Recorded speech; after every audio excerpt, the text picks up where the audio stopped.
Olá, sejam muito bem-vindos à terceira temporada do Clube de Vídeo. Depois de 6 meses de pausa, estou de volta ao podcast. Ou melhor, eu já não gravava mesmo desde o Natal, desde o episódio do Natal que eu já não gravava. E admito que já tinha algumas saudades, mas de facto eu até era para gravar mais cedo. Eu era para lançar esta terceira temporada ainda em maio. Eu tinha quase tudo pensado para essa altura. Aliás, eu quando anunciar o episódio do segundo episódio, o episódio que sairá daqui a 2 semanas, vocês vão perceber que a ideia seria outra, porque era para coincidir com os Santos Populares, mas de facto tem sido muito caótico e decidi adiar esta temporada agora para o final do mês de junho. E portanto ela durará até setembro. Portanto terá menos episódios que o habitual, ou seja, menos 2 episódios. O ano passado penso que eu gravei 10 ou 9 episódios. Portanto esta temporada terá 8 episódios. Mas vamos andando, e será uma temporada em que eu trarei muitos bons filmes. Já tenho quase tudo pensado, falta-me escolher só ainda 2 filmes e acertar um dos episódios, porque tem a ver com questões de calendário, o que é que vou falar, mas acho que será uma temporada bastante interessante. Mas pronto, hoje vou falar de um dos meus filmes favoritos, ou um dos meus, que durante muito tempo até foi mesmo o meu filme favorito, o Titanic, que é um filme estupendo, a nível técnico, a nível de representações, e também é um filme que permite refletirmos um bocadinho sobre a sociedade pré-Primeira Guerra Mundial, e uma sociedade de transição do século XIX para o início do século XX. Portanto, é um filme bastante interessante que dá para analisarmos de diversas perspectivas. Eu vou falar de uma perspectiva um bocadinho mais histórica, é a minha área, eu sou de História. Acho que é um filme que eu acho que muitas vezes a perspectiva histórica do Titanic acaba por ser muito ofuscada pelo romance do Jack e da Rose. É normal, acho eu. A maioria das pessoas gosta eu acho que é assim. É coisa de explicar. Muitas pessoas dizem que não gostam de história, mas eu acho que a maioria das pessoas gosta de conhecer o passado. E de facto, Titanic é um sucesso porque é uma tragédia de grandes dimensões. O afundamento de um navio que era era um navio inafundável. É uma grande tragédia e que marcou muito o pensamento da sociedade da altura. Foi uma tragédia que teve grandes repercussões. Mas eu acho que muitas pessoas são atraídas para este filme muito pelo romance. O Jack e a Rose é um casal fantástico, é inegável. Eu considero um dos melhores casais do cinema, não só pela história, que tem traços clássicos, mas também pela química dos dois atores, Leonardo DiCaprio e Kate Winslet, que são dois atores que são amigos na vida real e que criaram aqui um casal com bastante química. Acho que o Jack e a Rose são um casal que nos cativa. Não sendo uma pessoa que normalmente gosta de romances em filmes, e o Titanic não é um filme apenas de romance. O romance é quase... A tragédia eu acho que às vezes... Isto é uma questão que até eu tenho pensado. Será que a tragédia é um pano de fundo ou o romance é um pano de fundo? Eu acho que é uma coisa, acho que até que eu acho que isso depende um bocadinho da perspectiva e daquilo que as pessoas vão um bocadinho atrás neste filme, porque depende. Eu acho que o Titanic, é como eu já tinha dito, acho que o Titanic é um filme que dá para analisar de diversas formas. A nível técnico é um filme estupendo. Eu não vou entrar muito por essa via neste episódio, porque é uma coisa que não percebo tanto. Eu não sou muito especialista na área técnica do cinema. Gosto mais da história, gosto mais do contexto em que os filmes são feitos. Mas tecnicamente eu lembro-me de quando vi o Titanic há uns anos. Eu lembro-me que depois fui pesquisar um bocadinho sobre ele, e tecnicamente é um filme muito curioso. E uma das coisas que eu achei mais interessantes foi a cena em que o navio é todo destruído, já na parte final do filme, quando a água começa a entrar, por exemplo, naquele salão com a cúpula. Essa cena foi toda gravada num só take, porque aquilo ia ser tudo destruído, não é? Não iam estar a investir na reconstrução de um cenário e deitar dinheiro ao lixo, não é? Mas eu gostei muito de saber esse facto. Eu acho que tecnicamente Titanic é um filme bastante interessante. Eu acho que para quem tiver curiosidade é uma coisa que acho que vale a pena pesquisar. Eu decidi não seguir essa via de análise porque não é uma coisa que eu perceba e eu acho que já não percebo assim muito de cinema. Gosto de falar de cinema, gosto de ver filmes e este podcast sempre assumi que era uma coisa mais amadora. Eu não falo dos filmes de uma maneira muito técnica, eu não tenho grande conhecimento de cinema, não é a minha área, é uma coisa que eu já tive na universidade, quando estava principalmente no meu outro curso, conheci algumas coisas de cinema, já vi muitos filmes, vejo principalmente séries, mas já vi muitos filmes, e falo aqui de uma maneira mais amadora, mais descontraída, não é? Este podcast não tem o pressuposto de ser uma coisa muito... como é que eu ia te explicar? Uma coisa muito especialista. Eu sou apenas sou uma pessoa comum que apenas gosta de cinema e gosta de comunicar. Mas pronto, eu decidi então seguir a via de análise mais da perspectiva histórica, porque é uma área em que eu percebo mais e acho que o Titanic permite refletir um pouco sobre a sociedade sobre a sociedade do início do século XX e a passagem do século anterior, o século XIX, para este século XX e as vésperas da Primeira Guerra Mundial. Mas eu antes gostaria ainda de explorar a ideia de que o Titanic é uma tragédia que ainda hoje está muito presente na cultura popular. Este filme conseguiu trazer isso também para o imaginário público, mas antes já tinha havido outras produções sobre o Titanic. Eu não sei as datas em concreto, mas penso eu que logo nos anos 30 surgiu logo umas. Mas mesmo a tragédia do Titanic suscitou várias ideias e fomentou várias produções até literárias sobre o assunto. Ou seja, a tragédia do Titanic fez parte do imaginário da sociedade do início do século XX. Eu há pouco tempo estava a ler um livro do Orwell, Livros e Cigarros, e é um livro que reúne alguns ensaios que ele escreveu para diversos jornais e revistas, e há um deles que eu agora não me recordo qual deles é, mas há uma altura que Orwell diz que o Titanic foi uma tragédia que lhe marcou muito a infância, porque é uma tragédia que, pela sua dimensão naquele tempo, o Titanic era um navio inafundável, era uma altura que havia a crença no progresso. Eu lembro de uma professora minha falar disso há pouco tempo na universidade, que o Titanic representa o fim da crença inabalável no progresso. E de facto o que o Orwell diz é que aquilo impressionou-lhe muito, ficou-lhe muito na mente. O Orwell nasceu em 1903 e o Titanic afunda em 1912, portanto ele teria ali 9 anos. Portanto, uma criança que tem notícia, e ele era inglês, o Titanic partiu da Inglaterra, ele sendo inglês, grande parte das pessoas que também iam no barco também seriam britânicas. E ele fala precisamente que isso marcou-lhe muito a infância, até principalmente pela questão de quando o barco eleva-se, penso eu que era a 90 metros de altura, ou seja, uma coisa que é uma coisa muito gráfica, e este filme dá-nos uma ideia ainda mais gráfica, porque quem o assistiu sabe precisamente o que é que acontece, e portanto percebemos mesmo que o Titanic é uma coisa que faz parte do imaginário popular. E ele, aliás, agora está-se a falar nestes últimos dias do submarino que desapareceu. Portanto, nós ainda hoje percebemos que este barco suscita muita curiosidade. Eu quando assisti a primeira vez o filme foi em 2012, quando ele fez 15 anos e lançaram-no outra vez no cinema, em 3D. E eu, depois de tê-lo visto, eu tinha os meus 9, 10 anos, eu também fui pesquisar muitas coisas do Titanic. Eu tenho, eu acho que eu tinha uma revista aqui em casa em que eu gostava de ler diversas vezes para conhecer mais sobre o Titanic. É uma coisa que eu acho fascinante. Eu por acaso não entendo porque é que há um fascínio tão grande.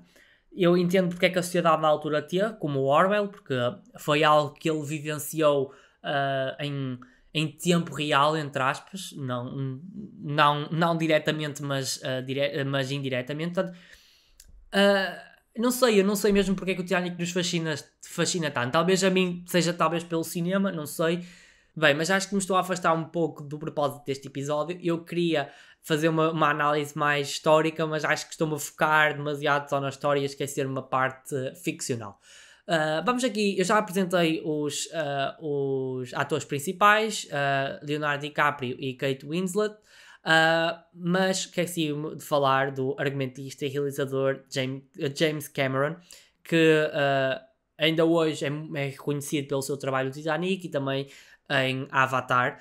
E de facto, são dois filmes completamente diferentes, não é? Um é histórico, um é mais ficção científica, mas em ambos há uma questão muito interessante, é a preocupação na representação das questões sociais. O Avatar é um filme de ficção científica, mas e é um filme completamente é um completamente inimaginável, não no mau sentido, é inimaginável no sentido em que aquilo é uma realidade completamente fora da nossa, mas aquilo permite perceber algumas questões sociais, aquilo tem uma crítica social bastante patente na questão ambiental, principalmente. E o Titanic também tem essas questões muito ligadas à sociedade da altura, como eu já tenho vindo a falar, vai ser uma coisa que eu vou abordar. E James Cameron tem muito essa preocupação em refletir um pouco da sociedade e acho bastante interessante. São dois filmes muito diferentes, mas têm as marcas do realizador. Do elenco fazem da parte Kathy Bates, que interpreta a Molly Brown, que é uma personagem que existiu na realidade e é uma das personagens mais interessantes deste filme. Ela tem uma participação muito curta, ela aparece em meia dúzia de cenas, na realidade, mas é uma personagem que, além de ser real, portanto, a pessoa Molly Brown existiu, ela era uma filantropa, ela enriqueceu, o filme explica muito bem isso, ela enriqueceu porque o marido dela encontrou umas jazidas de ouro, penso eu, e portanto, ela era uma mulher muito rica, era uma nova rica, e de facto ela era mal vista pela mãe da Rose, que é interpretada pela Frances Fisher, e ela era muito mal vista, mas era muito mal vista porque representava a ruptura da sociedade. A sociedade já estava a mudar um bocadinho, o dinheiro já estava a passar de mãos, estavam a surgir outras pessoas ricas, e de facto a família da Rose também estava completamente falida, é por isso que ela tinha que casar com o Oakley, interpretado pelo Billy Zane. E Molly Brown é muito mal vista, mas uma coisa que ajuda a reforçar essa veia filantropa da personagem é o facto de ela ajudar o Jake. Ela é a única personagem rica, portanto das classes mais altas, que ajuda o Jake e ajuda a tentar integrar naquele meio que era completamente diferente do dele. O Jake era uma pessoa pobre, era um homem que não tinha raízes criadas, entre aspas, ele estava sempre a viajar aqui e ali, tinha estado em Paris, era americano, tinha estado em Paris, agora estava em Inglaterra, conhecia um italiano, Fabrizio, portanto o Jake era uma pessoa que não tinha posse, aliás, ele foi para o Titanic de uma forma completamente ao calhas mesmo, uma questão de sorte, ele ganhou os bilhetes numa questão de sorte ou azar, não é? Dependendo da perspectiva. Eu acho que foi uma...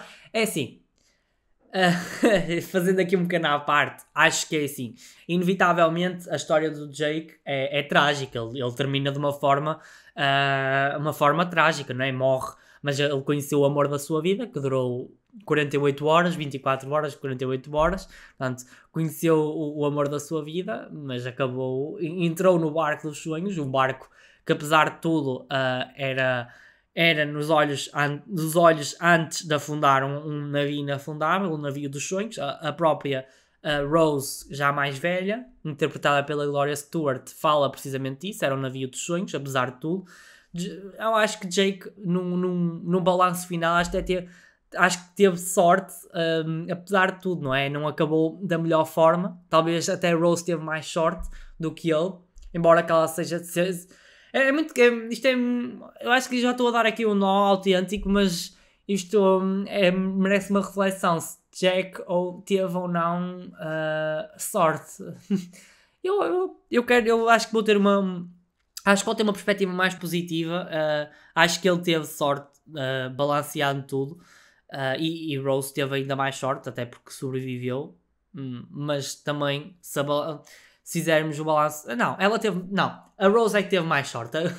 Vou-me decidir, a Rose teve mais sorte, é porque a Rose, o aparecimento do Jake foi importante para ela também se emancipar. E eu daqui a um bocadinho vou falar da importância da personagem da Rose, que é uma personagem que merece enfoque, mas a Rose conseguiu se emancipar graças ao Jake, e uma figura fora do seu meio social ajudou a ter contacto com outras realidades que não eram a dela, e ajudou-a também a tomar uma decisão relativamente a um casamento que já se adivinhava infeliz, mas eu mais à frente vou explorar isso. Mas voltando à Molly é então uma nova rica, e essa veia filantropa é bastante patente no filme de uma forma indireta. A maneira como ela ajuda o Jake, oferece-lhe um fato do seu filho, é uma forma de mostrar que ela era uma pessoa boa e que não esquecia as suas origens, porque esta personagem veio de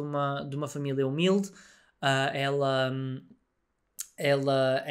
enriqueceu fruto de um golpe de sorte, quase, e de facto é uma pessoa que não esqueceu essas raízes, e de facto ela ser uma nova rica também, e ter esta veia ainda muito, muito humilde, não é? Entre aspas, faz com que ela seja olhada depreciativamente pelas outras mulheres da alta sociedade. Ela é completamente insultada. Há uma cena em que ela entra no restaurante do navio e as outras vão se levantar porque não querem estar com ela. Mas ela é uma personagem muito interessante porque ela não quer saber disso. Ela não é uma pessoa má, não é uma pessoa... ela é maltratada, é muito rejeitada, mas a imagem que dão dela é que não é uma mulher que se rebaixa a isso. Ela tenta sempre ter uma postura bastante até afrontosa, entre aspas, até porque há uma cena em que ela goza com o Oakley, quando diz que tem que ter cuidado com a Rose, porque a Rose tem fibra. Portanto, percebemos que eu acho que a Molly, no meu entender, é uma das melhores personagens deste filme, a seguir aos protagonistas, e é interpretada por uma atriz que eu gosto muito, já em diversas outras séries. É uma atriz que eu gosto particularmente e que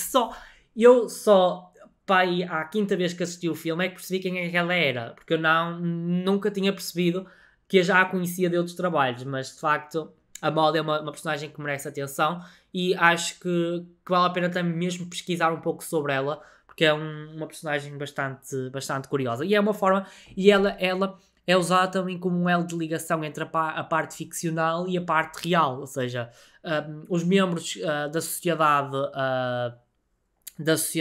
da alta sociedade britânica e americana, a maioria deles são reais, e a Rose também serve como um elo de ligação também a Rose é outro elo de ligação, já da parte ficcional. Há uma cena em que o Jake vai jantar, depois de a ter salvo, vai jantar com os membros da alta sociedade, e ela apresenta a maioria das pessoas e os podres deles e tudo mais. Portanto, esta ligação entre o mundo ficcional e o mundo real está muito bem feita, no meu entender. E de facto, o Jack e a Rose permitem mostrar os dois mundos que James Cameron, no meu entender, quer mostrar. Ele não se foca na alta sociedade, ou seja, a alta sociedade foi muito representada depois da tragédia. Os magnatas, eu até cheguei a ler, estava ontem a fazer uma pequena pesquisa quando estava a preparar o episódio, e acho que os magnatas quiseram até reerguer o navio na altura, queriam salvar os corpos, não é? Pronto, isso aí eu até entendo, mas eles queriam reerguer o barco, ou seja, tirá-lo do mar e tudo mais.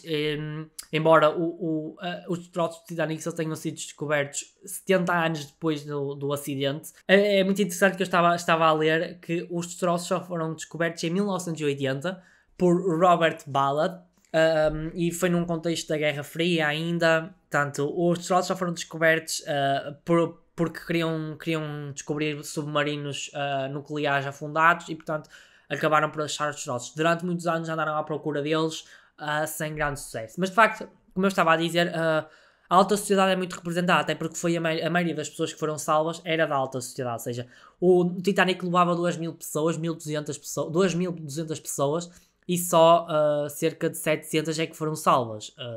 1.500 pessoas perderam a vida e grande parte delas eram da terceira classe, ou seja, da classe mais humilde que não tinha tantas condições.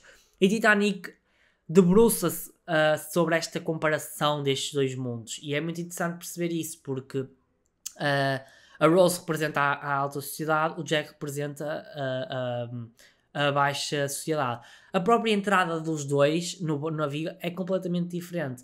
Enquanto a terceira classe tem que provar que não tem piolhos, a alta sociedade entra sem grande preocupação. E Jack até consegue se salvar dessa questão de ser inspecionado porque ele era americano, segundo ele. Ele de facto era, o Fabrício é que não era. E de facto o Titanic tem uma representação muito heterogénea da sociedade. Temos ricos, temos pobres e temos os assim. Mas de facto vemos que há grandes diferenças entre eles. As próprias festas, por exemplo, o Jack vai ao jantar todo requintado, o jantar de agradecimento na primeira classe. Ele não percebe para que é que servem aqueles talheres todos e a Molly explica-lhe que começa-se por fora e vai-se para dentro. O último prato é sempre o que dos garfos e dos talheres, neste caso dos talheres, de dentro. E depois a Rose vai visitar a festa da terceira classe, cheia de música, onde não há aquela etiqueta. Portanto, nós percebemos que há grandes diferenças. E depois a maior diferença, obviamente, que é quando chega à altura de se salvar as pessoas. Percebemos que a primeira classe será sempre privilegiada.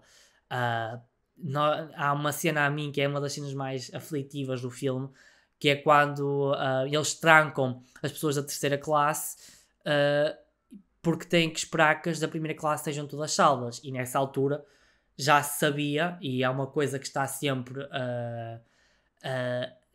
em mente, é que não há bots para todos. E a terceira classe, obviamente, que foi a mais prejudicada no meio disto tudo. E aquela cena em que eles fecham como é que aquilo se chama? É tipo umas portadas de metal e eles não deixam que a terceira classe suba. Ou seja, é aquela sensação de saber que a morte está ali tão perto e que nada vai acontecer para os salvar. E acho que James Cameron espelha muito bem as diferenças e as desigualdades sociais da sociedade.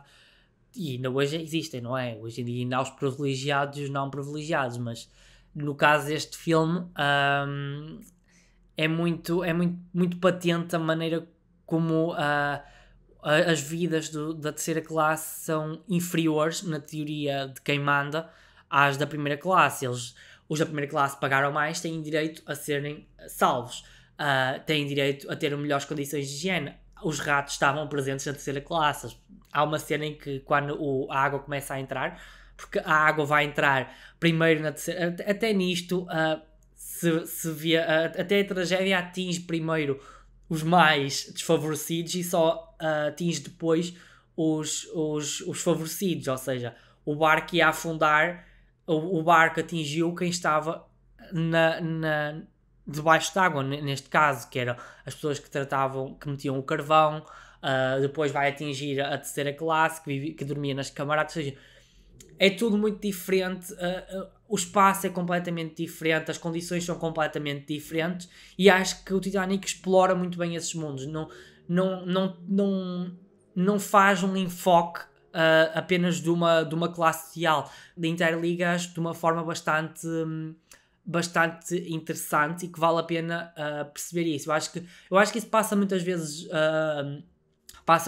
ao lado, até porque eu acho que é como eu disse no início, acho que muita gente foca-se muito no romance e não há problema nenhum. O romance também é muito bom e eu genuinamente gosto muito do casal Jake e Rose, considero um dos melhores do cinema, como já disse, mas acho que a perspectiva social e esta maneira de... E o próprio James Cameron estava a ler uma notícia ontem, ele fala que esses temas ainda hoje estão muito na ordem do dia, a questão das desigualdades sociais ainda hoje existem e, no meu entender, num olhar bastante negativo, acho que nunca vão acabar, mas acho que o Titanic espelha muito bem isso e ainda hoje nós conseguimos ligar bastante a uma história que já fez os seus 110, 111 anos. Sim, já passaram 111 anos desde o acidente do Titanic.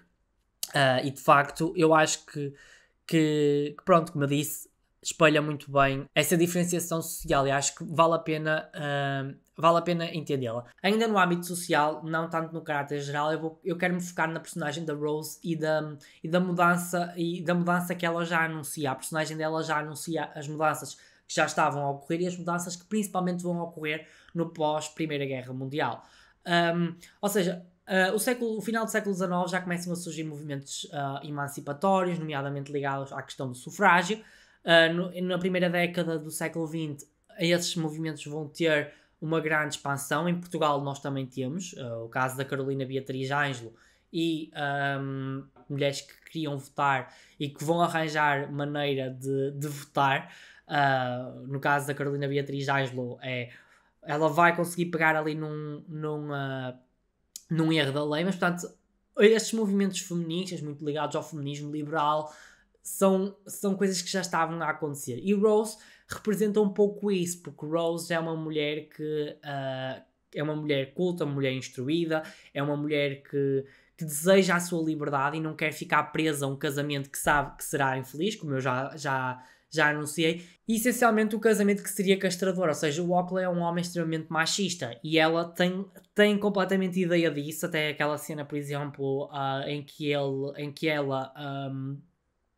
quer acender um cigarro ainda antes de conhecer o Jack, em que ela quer acender um cigarro e percebe que o marido, ou a mãe reprova e o marido quer que ela apague aquilo, porque o fumar era uma coisa tradicionalmente de homens e só mudará isso ao longo da segunda década do século XX, ou seja, a Primeira Guerra Mundial, que vem logo a seguir a este acontecimento. Portanto, o Titanic é quase um anúncio das mudanças que vão ocorrer. O Titanic enquanto tragédia é um anúncio das mudanças que vão ocorrer no pós-Primeira Guerra Mundial, depois aquela ideia muito pessimista da sociedade. Portanto, todas essas questões, é por isso que esta tragédia é tão importante ser analisada, porque nós percebemos que muita coisa vai mudar depois do Titanic. Não estou a dizer, com isto não estou a dizer que o Titanic é um acontecimento histórico de extrema importância, não se compara a outros, mas é algo que é uma gota num oceano de mudanças e de facto acho que James Cameron com a personagem da Rose anuncia muito isso, porque a Rose é uma mulher que se quer emancipar, é uma mulher que vai ter um contacto com uma outra vivência. O Jack é um homem completamente fora do seu meio social e isso vai ser muito importante para que ela ganhe confiança em si, até porque aquela cena da tentativa de suicídio é uma demonstração de que ela não quer aquilo para a sua vida. O casamento com o Oakley é um casamento arranjado, é um casamento para salvar a família das elevadas dívidas que tem, e ela quer se emancipar disso, e o Jack vai ser muito para isso. E depois aquela cena final em que ela dá um nome falso, o apelido de Jack, para fugir à família e para fugir ao marido, comprova esta ideia que eu quero dizer, que o Jack foi importante para ela ganhar confiança. Eu não estou a dizer que ela precisou de um príncipe para a salvar, até porque o Jack era tudo menos um príncipe. Um homem bonito. Leonardo DiCaprio, no auge dos seus 20 anos, era um homem bonito, ainda hoje o é, mas é um homem bonito, mas não é apenas uma cara bonita. O Jack tem uma outra perspectiva completamente diferente e uma perspectiva completamente do mundo, não só por vir de um meio socioeconómico completamente diferente, mas também por ter mais mundo.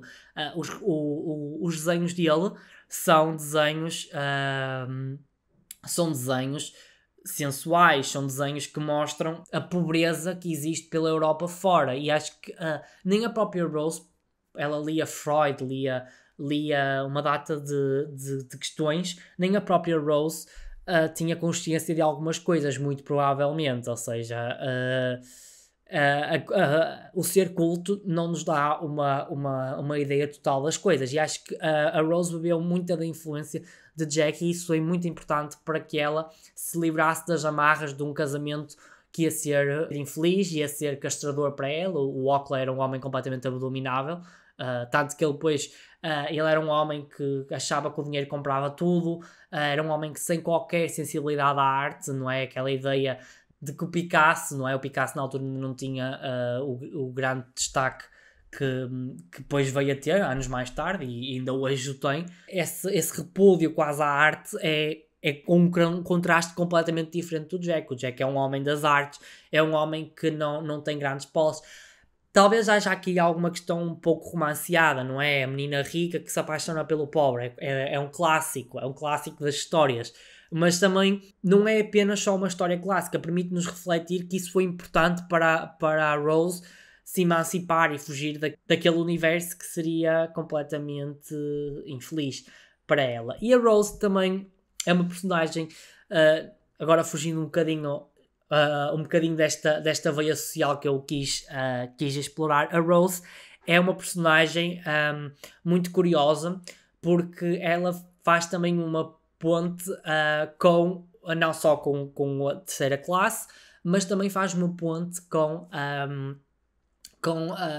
a questão das questões mais técnicas do barco. Ela é uma pessoa muito, muito curiosa, ela quer perceber se o barco eu estou a dizer barco e é um navio, o que ela queria perceber se o navio tinha alguma segurança, não é? Portanto, a ideia do inafundável, ela desde logo não gostava do Titanic, ela foi muito contrariada para lá, parece quase que ela anunciava a tragédia. E aquelas perguntas que ela faz ao Andrews, que era o arquiteto do barco, não sei se usei este termo, acho que não é arquiteto, acho que ele até é chamado de carpinteiro a uma determinada altura, mas ele é uma personagem que conhecia o barco a fundo, e ele cumpriu ordens de colocar menos botes de salva-vidas. Portanto, a Rose vai servir uma ponte também neste pronúncio das questões mais técnicas do barco, não é? E para percebermos que a tragédia já era quase anunciada, não é? Há uma altura em que ela sabe perfeitamente, quando já começam a escassear os botes de salva-vidas, ela sabia que não havia botes de salva-vidas para toda a gente, porque eram claramente insuficientes, nem para metade dava, e ela sabia que aquilo ia correr claramente mal, e depois, fazendo aqui um canal à parte, depois também vai haver muita corrupção, não é? O Oakley vai se salvar porque vai enganar a pessoa que deixava-os entrar, vai enganá-los para conseguir entrar. Portanto, percebemos que ela é uma personagem completamente desprezível, mas de facto a Rose é uma personagem que é uma personagem completamente interessante. Eu acho que a Rose, para mim, é uma personagem muito completa, porque faz vários elos de ligação entre o mundo real, entre o mundo ficcional, depois permite refletir-nos um pouco sobre a sociedade na altura.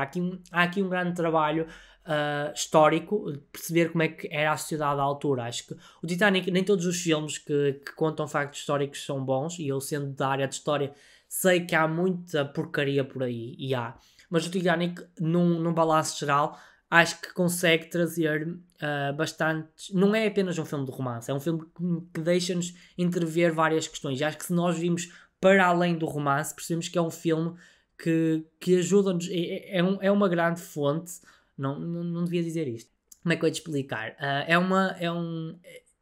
uma obra que nos permite percebermos um bocadinho como é que funcionava a sociedade, faz a passagem do século XIX para o século XX, a sociedade pré-Primeira Guerra Mundial, e acho que se nós virmos para além do romance, como eu estava a dizer, acaba por ser uma boa maneira de conhecer algumas questões que nem toda a gente tem acesso. E de facto eu acho que para mim a grande personagem do filme é a Rose, acima de tudo. O filme é assentado no amor dela com o Jack, mas também é ela que conta a história pela mão da Gloria Stewart, que faleceu no auge dos seus 100 anos. A Rose é sem dúvida alguma a grande personagem deste filme. Não digo que o carrega às costas porque acho que cabe vários focos. A Molly também é outra personagem bastante interessante, apesar de não ter um destaque tão grande, e claramente que não tinha. Ela só serve para refletir um pouco sobre a sociedade. Ela serve ali quase como um peão, mas também serve para fazer aquele elo de ligação ao mundo real. Acho que há uma boa interligação entre aquilo que é ficcional e aquilo que foi real e que é real. E acho que James Cameron soube construir aqui uma boa história relativamente a esse ponto. Bem, eu queria terminar esta análise deixando a pergunta, e eu vou respondê-la. Não, será que o Jack teria-se salvado? É assim. Portanto, o James Cameron, eu tenho que dizer que recentemente foi lançado um documentário que eu tive muita pena de não ter assistido. Eu era para o assistir, mas depois já era para ter assistido há bastante tempo, porque o filme celebrou recentemente 25 anos. E eu queria assistir. Foi lançado um documentário há relativamente pouco tempo, e James Cameron disse que fizeram vários... acho que o documentário mostra que eles fizeram vários testes para perceber se aquela... Eu acho que aquilo era eu acho que aquilo era tipo uma cabeceira de uma cama, uma porta de um armário, já não sei. E eles fizeram com duas pessoas, mais ou menos do peso do Jack e da Rose, para perceber se eles os dois cabiam em cima daquele plástico de madeira. E de facto, penso eu que eles cabiam os dois e que se teriam salvo os dois. O Jack morreu de hipotermia, aquela cena em que ele é libertado pela Rose é uma cena muito, muito pesada. Eu acho que é uma das cenas mais pesadas do filme e mais tristes. Não obstante, também há outras cenas que são muito tristes. Aquela cena em que a mãe conta uma história aos filhos. Essa cena marcou muito. Tem uma mulher pobre que me conta a história aos filhos, a dizer que eles morreram no auge da beleza. Eu penso que aquilo é uma história. Eu acho que é a história do Peter Pan ou uma coisa assim, porque aquilo tem algumas coisas parecidas, mas eu não tenho mesmo a certeza se é. Não foi uma coisa que eu pesquisei, mas é uma história em que ela fala sobre a questão de morrer no auge da beleza, porque já ela percebeu que não tinham maneira de escapar e que iam morrer afogados, e ela tentou adormecer os filhos para aquilo ser mais doloroso, para ser menos doloroso. Ou seja, é uma cena muito, muito pesada. Mas voltando à questão do Jack e da Rose, eu acho que é assim. De facto, cientificamente, Jack teria-se salvado, mas eu, no meu entender, e eu concordo com o James Cameron, ele diz isso, que para efeitos de história, ele teria sempre que morrer. A morte do Jack é que sustenta boa parte da história. As memórias de Rose e as memórias de Rose relativamente ao romance que teve com este jovem. E eu acho que é assim. Eu acho que o Jack teria que sempre morrer. Eu acho que não há qualquer outro cenário que faça pensar que ele teria salvo. Eu acho que mesmo que se ele tivesse salvo, acho que o filme não teria um terço do impacto que teve. A morte dele é uma das coisas mais impactantes deste filme. Ainda hoje suscita esta discussão: será que ele teria salvo ou não? Portanto, acho que eu defendo a história e acho que ele teria sempre que morrer. Acho que não há outro cenário em que eu veja. Ele tinha que sobreviver. Depois também temos a questão do colar, o coração do mar, que também é um outro elo da história, que eu por acaso eu acho que aquilo a determinada altura se perde. Eu acho que é uma coisa que fica ali.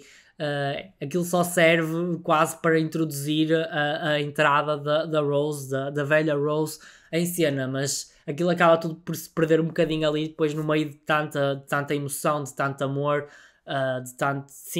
depois também da própria tragédia. Ou seja, mas enfim, eu sou a favor de que o Jack tinha que sempre morrer. Enfim, acho que aquilo era um amor, foi ele quase certeza que foi o grande amor da Rose, e acho que ele foi uma coisa tão impactante que é uma coisa que está presente no filme, mas também está presente no imaginário do público. Em geral, eu defendo que o Jack tinha que morrer. Acho que só faz sentido assim pela maneira como a história está escrita e pela forma como o Titanic ficou o Titanic filme ficou no imaginário das pessoas.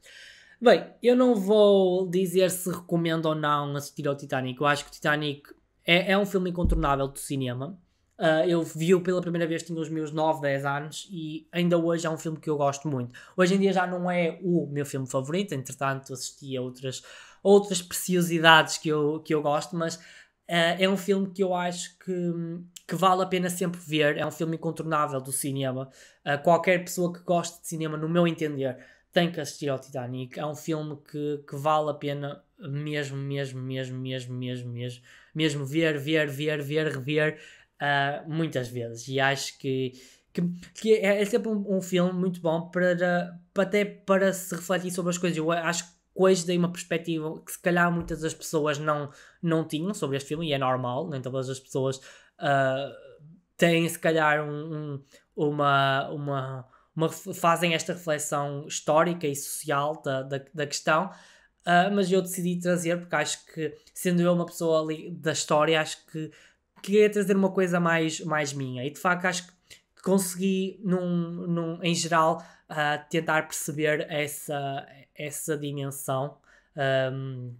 Tentei sempre recorrer a vários exemplos e a várias personagens para trazer esta ideia que eu queria passar, e decidi também me focar muito na personagem da Rose e não tanto na Rose e Jack. O Rose e Jack é um casal fenomenal, como eu já disse, é um dos melhores casais, é um casal cativante pela química, mas também pela própria maneira como a história está escrita, não é? A tragédia ajuda a que este casal se destaque, não é? Aquela cena de salvamento é uma cena épica, no meu entender. E depois, mesmo aquele esquema clássico pobre-rico, cativa sempre qualquer um. E depois o próprio vilão também ajuda a que aquela injustiça que o Jack vai sofrer, a dizer que foi ele que roubou o colar, é uma coisa bastante